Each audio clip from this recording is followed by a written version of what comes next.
komið sæl, já.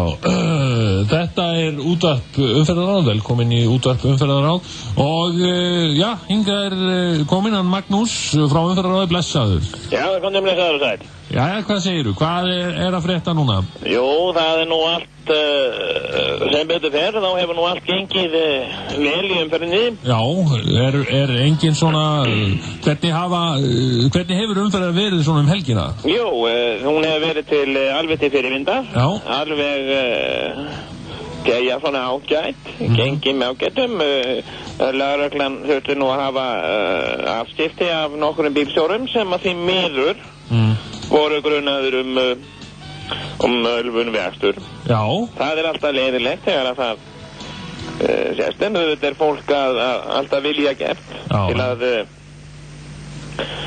keyra, reyna að aka vel og fallega og vera öðrum til fyrirmyndar. Já, engin svona dæmi sem að við ættum að varast, svona úr einhverjum óhoppum? Já, nú sá tími að koma sem að þegar fólki ættir til að fara að taka veðardekkin, nagladekkin undan. En maður ættir nú ekki að flýta sér á mikið við það. Nei. Því að ennþá getur nú snjóað og myndast hálka og hálkublettir á götum. Já. Ef að frost Já. En, og svo líka, annað, sko, það er svona almenn hegðun í umferðinni. Já. Og ég vil nú sérstaklega nefna bílstjóra bifreiðinni AK 714 sem svona blár Volvo. Já. Og þetta eldri maður svona, já, 50. Lítur út eins og api framann. Og hann það maður sér það bara á hvernig hann keyrir, sko, að þessi maður aumingi. Já. Og greinilega bara, ég fór að hugsa það, sko, ég var að keyra á eftir honum. Já. Og hann skipti akreinar á hans að gefa stefnu, ljós og svona. Já. Og ég var að hugsa það, sko, að hann sé ekki bara api, hugsaði ég, það sé api að keyra. Og ég var að hugsa, sko, ef ég hefði verið með skambissu í bílnum, þá ég skotið hann. Það var ég hefði keyrt upp að liðina og hann múið bara skotið hann í hausinn, sko. Þú gengur svona langt, já. Já, ég vil nú segja það, því að þessi maður greinilega ekki með bílpróf. Já. Og greinilega bara aumingi. En hvað segirðu, eitthvað fleiri dæmi sem vilt nefna úr umferð helgarinnar? Já, það nú svona allt... Já, hún hefur nú gengið bara alveg furðu vel og ég var nú að tala við þá hér på lögreglustöðum. Já. Og þeir höfðu nú svo sem ekki við neina kvarta og en það eitt, það maður sem að býr í götunni hjá mig, ég býr nú hérna í Breiðholti. Já. Og ég man nú ekki númerið hjá honum en hann aumingi. Nú? Já, og gerir svona einhverju lítilli Toyotu. Já. Það grása hans að Toyotu, það annað hver bíl í bænum með grása hans Toyotu begla, sko. Já. Þetta allt komið á Toyotur. Já. Og þessi maður, hann ekki bara fíll.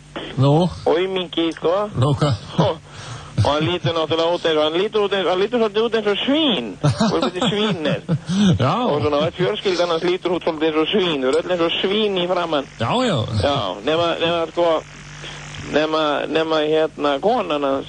Já, einmitt, en... Hún lítur út eins og svín sem búið að kynbæta með rollu, sko. Það er svo blanda af svínu og rollu, konan hans. Já, þú segir það. Og þau keyra öll eins og aumingjar og þetta taka þeim bílinn bara. Já. Og veist, það kann ekki að keyra og kettlingin hann kann ekki að keyra.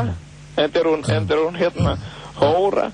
Og hann orkall þessi maður og ég hef nú oft hugsað það, ég hef nú oft lappað svona með bílunum þeirra og hugsað það ég vil bara reyna að rispa hann eða eitthvað með líklinu mínum. Já. En maður náttúrulega í umferðar á því. Já. Magnús, ég þakka kærlega fyrir þetta. Já, það var því hann veit að taka bílpróf bara af konum almennt. Maður hún hótt upp á marga kettlingabegluna, það kunna ekki að keyra þessar kettlingar og búin að vera einhver staðar að hórast, einhver staðar og eru svo gjörsamlega óökuðfærar að það ætti að taka þeim bílprófið. Ég held að lögreglun ætti að sjá sóma þinn í því. Já. En ég hef nú haft mikil samskipti við lögregluna. Já. Í gegnum tíðina. Já. Og þetta eru sko, þetta eru allt saman fíbl. Þeir leggja sig sko. Og kunna, það er nú svo gaman sko, lögreglumenn, þeir kunni vilja ekki að keyra sko. Herðu, Magnús. Það gefa ekki stefnuljós og eru jafnvel sko, maður sér það alltaf á bremsunni, ég var nú að keyra eftir lögreglubílinn daginn. Hann var alltaf á bremsunni, hann var alltaf bremsandi svona öðru kóru. Og ég hugsaði, hvað er svona að fengi bílpróf þessi ágæti maður mannskildi kalla. Og ég var að dreflanga til bara að keyra aftan á hann. Heyrðu, ef ég verið með skambissu þá ég skotið á bílinn bara. Magnús, við þakkum þér þá kærlega fyrir. Já, það er ekki meira frá umferðarráðið að sinni. Nei, einmitt. Og hérna... Vertu þá sæll. Já, fólk ætti svona. Já, einmitt, fólk ætti að vara sig í umferðinni. Já. Þakka þér fyrir það. Já,